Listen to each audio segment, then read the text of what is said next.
Number 18, Anthony Delpech. 16 years ago, he set the standard for the most number of winners in a season. A record that still stands today. He's second on the national jockeys log, a multiple South African champion jockey. Let's welcome Anthony Delpech.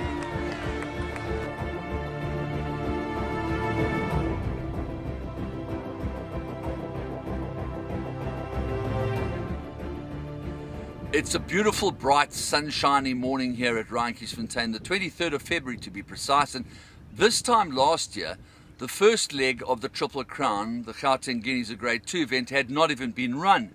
Mainly because they brought it forward this season with good reason, which is a completely separate story. But the point is that Alistair Gordon trained a horse.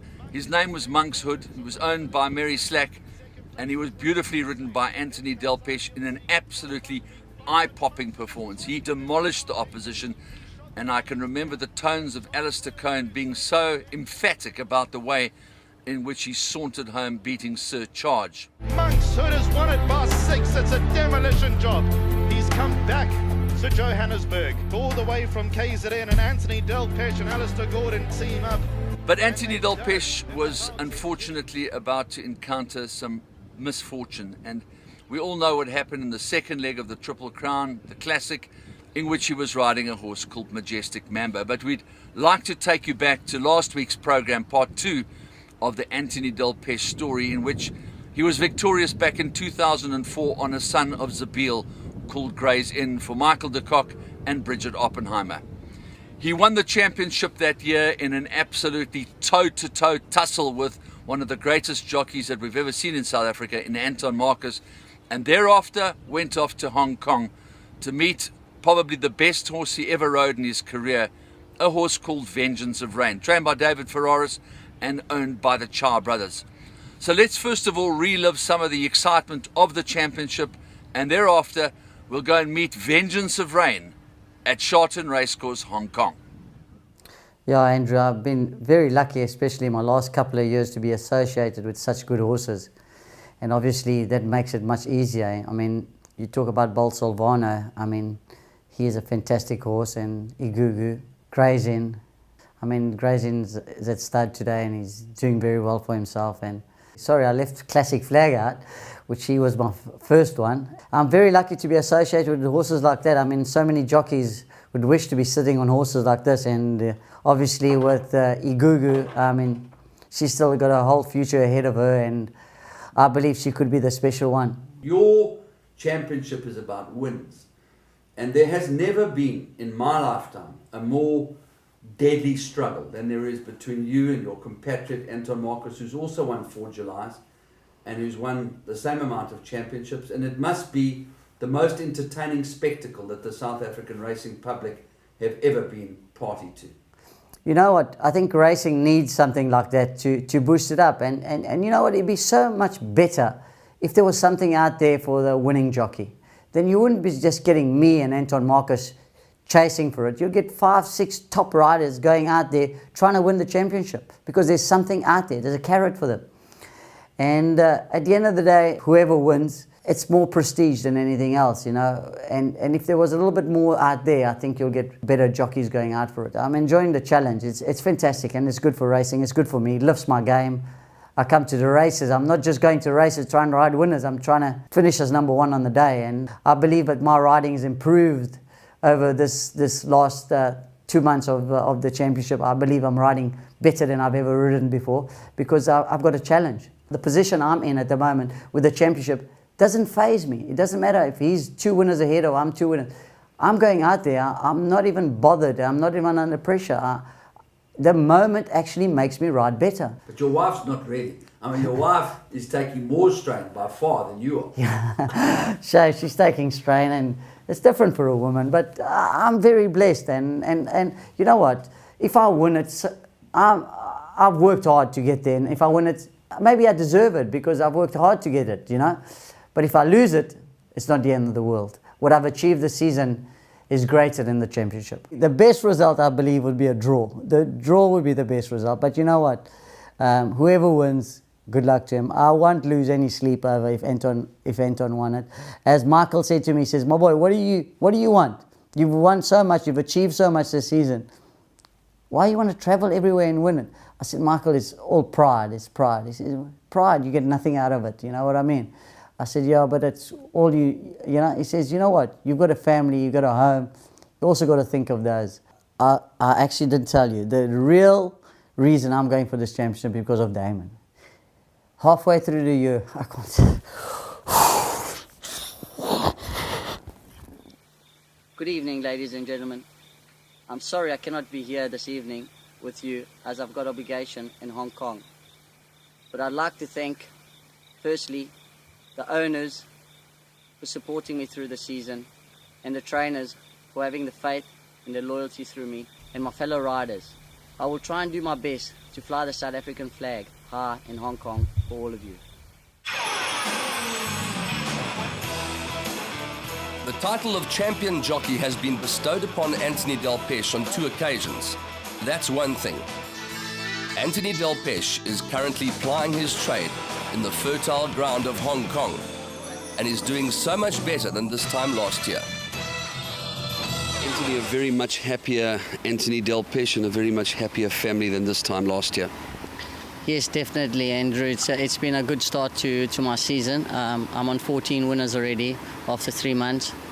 Last season was much more difficult. I think, on 3 winners at this time of my season, so it was very hard, and I didn't want to come back and struggle again. I've been able to get back again the next season. I must give it a go and see what happens, and that's exactly what we did, and it's worked out very well, and hopefully that it keeps on getting better. If you're going to be very successful in a place like Hong Kong, you need a good backup, and I'm just hoping whole thumbs that things will work out well within the 2 of us. Joyful Spirit, Grand Zulu battling to dash, a long way back, Good Prophet trying to stay on 100 to go, Key to Success in front, switching through Goody, here he comes, Grand Zulu, he's going to do the impossible, storms home, Goody in front, Grand Zulu. Wow, it brings back memories of Resfa doing that first up over 1400 metres. From last, stormed home, Goody's got the inside run, it's a nail-biting finish, Goody's in front, Grand Zulu drives. Could never dream of a year like how I had this year. I mean, to win 4 Group 1 in 1 year, it's fantastic. Without having a horse like this, I mean, I could never have achieved what I've achieved in Hong Kong. He just seems to have got stronger and bigger and more assertive on the international scale. Oh yes, Andrew. He's matured into a real smart horse now. He's definitely, I think, he's a better horse than what he was last season. Everybody obviously thought, wow, he's got to really up his game to win on International Day. He had improved so much after his last race, and he just showed them on the day. When he walks in the ring, he's the shortest priced favourite in the history of the international races, and he's a Hong Kong horse. I mean, this is the stuff that movies and dreams are made of. Oh yes, Andrew. There was a lot of pressure on the day, but I had a lot of confidence in my horse, and I had a lot of confidence that David had done such a great job on the horse, and he had him spot on the day. You know, that's the most important part. Is riding the favourites. Sometimes you get under pressure and you get very nervous, but riding the favourite that you know this is a good horse and he is spot on today, then your pressure is not as big. He deserved to be a favourite. I don't really believe he should have been the price he is, but he's the Hong Kong favourite. So that's the way. That's what happens in Hong Kong. Once they get to love a horse, it doesn't matter what's in the race. He'll be favourite. I never imagined myself to be here in Hong Kong, and obviously Silent Witness being the favourite horse in Hong Kong. But this is, I think, it was probably the second favourite horse in Hong Kong. Obviously the best stayer in Hong Kong, and the best stayer Hong Kong's ever seen or ever had. But I think whenever anyone's going to come here in Hong Kong and take him on, and have their work cut out. Anthony, we finished last week's program with you winning the Vodacom Durban July in 2004 in Gray's Inn. You've won 4 in total. You've won 3 championships. You've ridden all over the world. You've ridden a world champion in Vengeance of Rain. But the first thing we really want to go back to is, where did Anthony Delpech get this championship inclination, this drive, this determined drive to be a champion? Yeah, I think my dad was a very competitive person. My dad was always a hard worker and always wanted to be a step ahead, and yeah, I think I was probably following my dad's footstep. He had a lot of drive in him, and not everybody has got it, and you got to have that hunger behind you, and that's what I had. I think a lot of people underestimate the role of a jockey's wife, and they say that behind every successful man is a hugely supportive rock, and that's a very big understatement as far as your wife Candice is concerned. Yeah, Andrew, it's very difficult, especially the life that we live and the amount of time that we spend at home.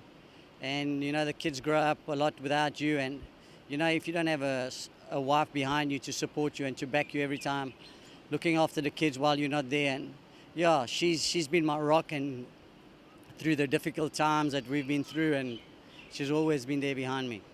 You're always looking up to where Candice was standing with the kids, if the kids were around, or perhaps even in the front, up to the box. There's not a day that goes by where you go to the races alone.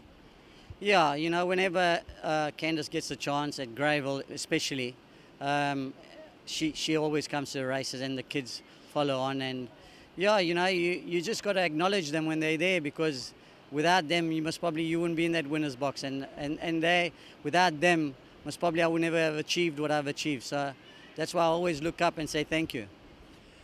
And of course, David Ferraris has always had immeasurable respect for you as a professional, and I'm sure the same is true of him from your perspective. But there was a time where it was just a little bit dicey, but you managed to work through that. You mean working for David? Yeah. You got to have rocks. No, listen, David and I got a kiss and hate relationship. I mean, if you last as long as I last with David, then you've done very well. But as a horseman, he's a great horseman and very dedicated person, but also a bit sometimes always want to win. And as we know in racing, you're going to have more losers than winners. So that part he didn't really accept it very well.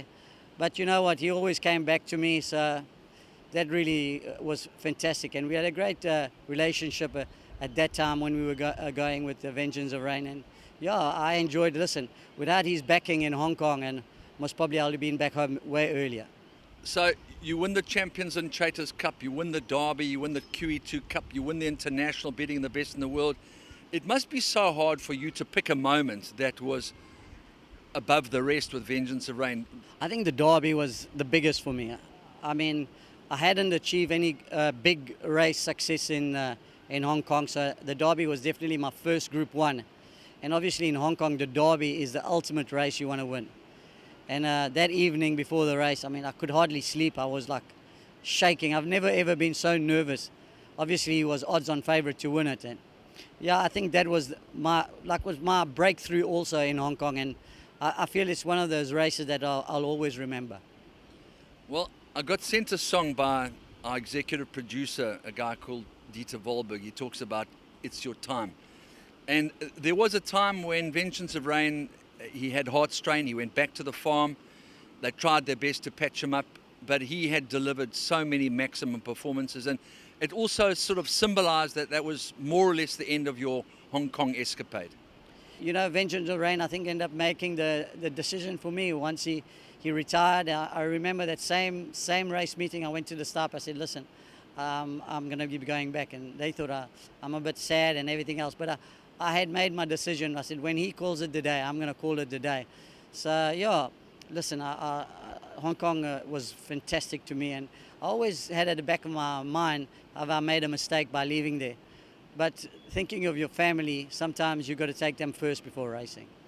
Well, that kind of, in a way, shows you how tough Dougie White must be, because he's been hanging in that block for 14, 15, 16 years. I mean, he must have incredible cabin fever or resilience, one of the two. I think he must have a tough missus. I think it's very, very difficult on a woman's life and bringing up children, because we all stay in the same facility and very competitive. And I think Nikki's got a way of going around it, and hats off to her. Aidan Lithgow's done a documentary called Legends, and it's thousands of hours of commitment. And we honestly believe that we could make a full-length movie on you without difficulty. We know that there's life after being a jockey. the fact that your career was ended at a peak must have been a horrific thought for you to digest. But the reality in my book is that you're not sitting in a wheelchair. You've got your full mental capacity, and there's always hope. With the faith that you have as a man, I'm sure there's a little glimmer of light at the end of the tunnel for Anthony Delpech. Yeah, Andrew, I think the hardest part is I was at the top of my game. I was 30 winners clear in the championship. I had won the championship the year before, but not just saying that is I just started riding for Mary. It's been my second year riding for her, and it was like it rejuvenated me. I felt like I was riding better than I've ever ridden in my career, and it was that 2 years that I really was looking forward to, and I thought there was so many nice horses coming through, and yeah, it wasn't at my time. It was cut short of, but that happens in life, and I'm lucky that I can walk and I can talk, and yeah, but it's not as easy as anybody out there thinks. Oh, he's healthy and that. It's very, very hard to digest. If you know from the age of 15 years old, all you've done is ride horses, and horses have been your life. And now being without horses, every day is a difficult day, but it will take me a bit of time. I'll get over it. Obviously, you must feel a lot of love from a lot of people in what's happened to you and your family. Andrew, that's when, now that you're not riding, that you really see how much people really appreciated you. And, you know, you do take a little bit for granted when you're out there riding. And now, today that I'm not riding, and just to see how many people really appreciated me, and so many people send so many kind words, and it's very, very touching. And it just shows you that you were somebody when you were out there on the racecourse.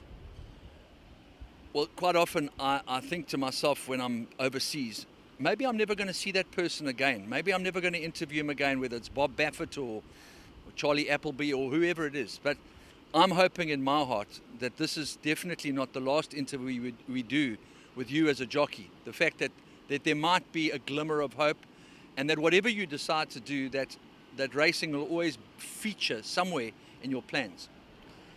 Well, I'm sure something to do with racing has to be in my plans, because all I've got in my blood is horse racing, and all I've known in my life is horse racing. So to go outside of racing would be something stupid for me, you know, because I've got so much to give in the game, and I've learned so much. So I'd like to give a little bit back into the game. So someone will come along, or something will come along, and you know what? I've accepted that I won't be able to ride. It was very, very difficult, and it was not my choice. It was, although I pushed myself so hard to get back. And after listening to the doctor and saying whatever, I think I must be stupid to go back and ride, and to listen to what he said can happen to me if I did have an accident again, or might not even have an accident, just be riding. It can happen to me. So I think I'm going to take his advice on that. You know, I'm not the doctor, I'm the jockey. So I'd rather listen to the man that knows what he's talking about.